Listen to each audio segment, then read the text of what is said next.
OMG. OMG. I have just witnessed, you most likely have just witnessed, one hell of a fight. One hell of a fight between Fabio Wardley and Clarke. Frazer Clarke. Now, Frazer Clarke, look at that. Look at that nose. He looked like Fabio Wardley looked like he'd been the victim of a machete attack on his nose. Was it broken? It was certainly impaired for the bulk, the majority of the fight. I think, when did he get his nose busted? Got cut up early in the fight. Remember, it's a 12-round British championship fight, and pretty early out. Frazer Clarke surprised me. He was the faster of the two. He was like a man on a serious mission. But every time he cracked Wardley, Wardley did what he does. He cracks back. And it was surprising speed by Frazer Clarke.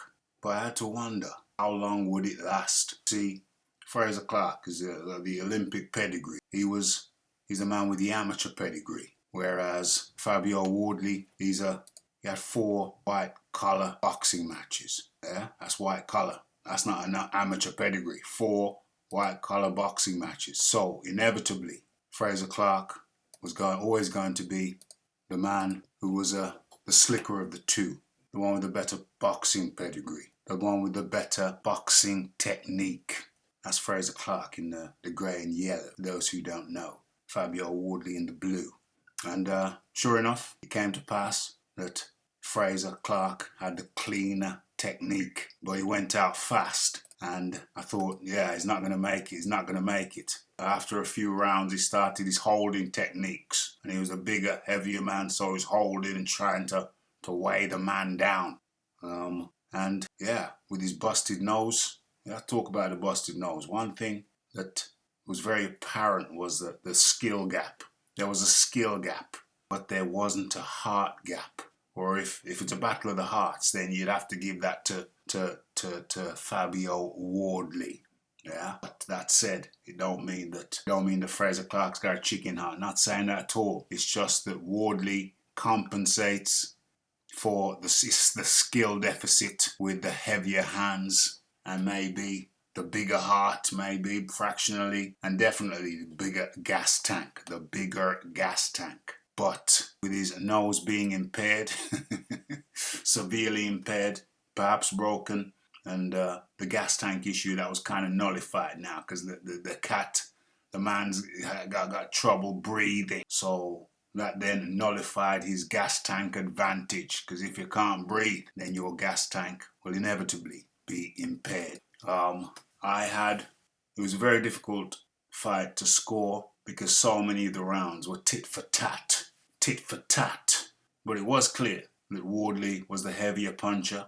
But then again, Clarke he's not exactly a light puncher himself. So he rocked Wardley, Wardley rocked him, and I think I only had a round difference when it came to the end, with a lot of the rounds being very difficult to score. First you think one man won, then another guy would come back with a flurry. Very difficult fight to score. But one thing is that is not in question or in any doubt. This was one hell of a fight. And to be quite frank, even watching it was exhausting because it was just so tit for tat. First one goes one way, next round goes another way. It was an absolutely engaging match. Totally absorbing, and I really didn't know who'd won. I had Wardley up by a round. Wardley had dropped Frazer Clarke.